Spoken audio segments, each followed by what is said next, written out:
Madame la présidente, monsieur le ministre, messieurs les rapporteurs, chers collègues, je me réjouis que nous débutions aujourd'hui l'examen de ce projet de loi qui constitue donc le premier texte du nouveau gouvernement dirigé par Gabriel Attal.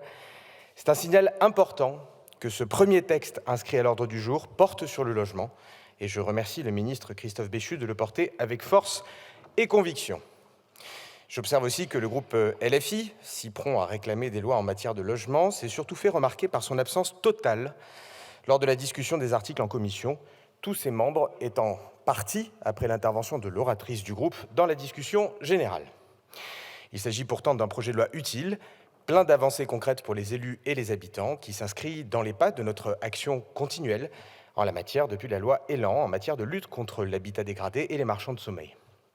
Je veux particulièrement saluer le travail de nos rapporteurs, Lionel Royer-Perrault et Guillaume Vuittet, qui a d'ailleurs produit en 2019 un rapport ayant mené à une profonde simplification de ce régime en 2020.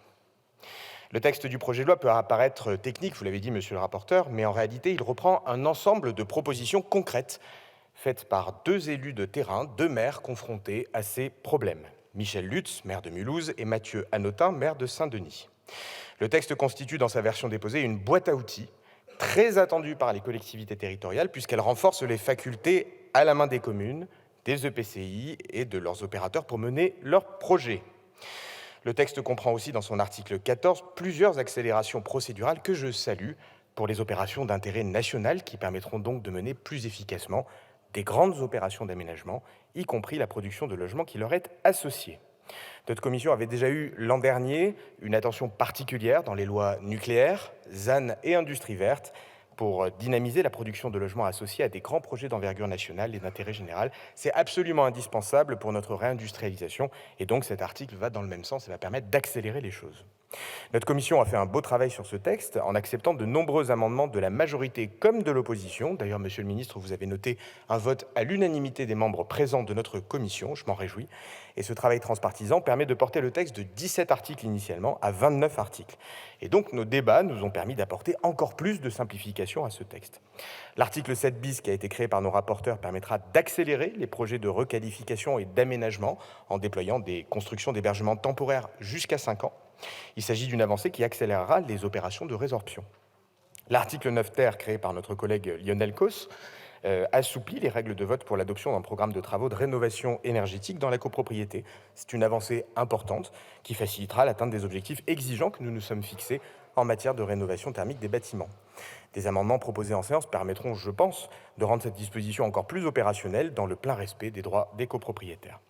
Je me réjouis également de l'adoption d'un article 3 bis par notre collègue Benjamin Saint-Huil du groupe Yacht, qui va permettre de lutter encore plus efficacement contre l'artificialisation illicite des sols, en ouvrant aux autorités publiques le moyen de mettre en œuvre d'office des mesures pour résorber les problèmes d'insécurité ou d'insalubrité qui sont suscités par des constructions illégales. Je veux également évoquer les diverses mesures de simplification des relations entre syndic et copropriété qui sont portées à l'article 9 bis, en particulier la disposition qui est proposée par notre collègue Sandra Marceau, élargissant les possibilités de dématérialisation pour les notifications et mises en demeure.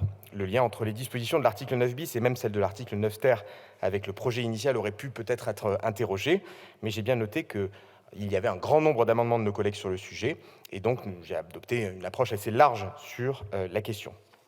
Et je me réjouis que la séance ait adopté cette même approche large sur la recevabilité, ce qui nous permettra d'avoir des débats riches aujourd'hui et demain et le reste de la semaine.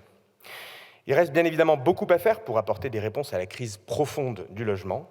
D'autres textes arriveront prochainement. Je pense notamment à une proposition du groupe démocrate et de Romain Daubié sur la transformation de bureaux en logements que nous étudierons mercredi matin en commission. Je pense aussi à la poursuite de l'examen de la proposition de loi visant à remédier au déséquilibre du marché locatif de nos collègues Anna Higlemer et Iñaki Etchaniz. La semaine dernière, le président de la République a annoncé de grosses simplifications à venir pour réduire les délais, accélérer les procédures, éviter les recours multiples et remettre de l'audace et de l'énergie dans le secteur du logement. Nul doute que de beaux chantiers législatifs nous attendent dans les mois qui viennent. Monsieur le ministre et chers collègues, nous serons au rendez-vous de ce beau défi. Je vous remercie. Merci, Monsieur le Président.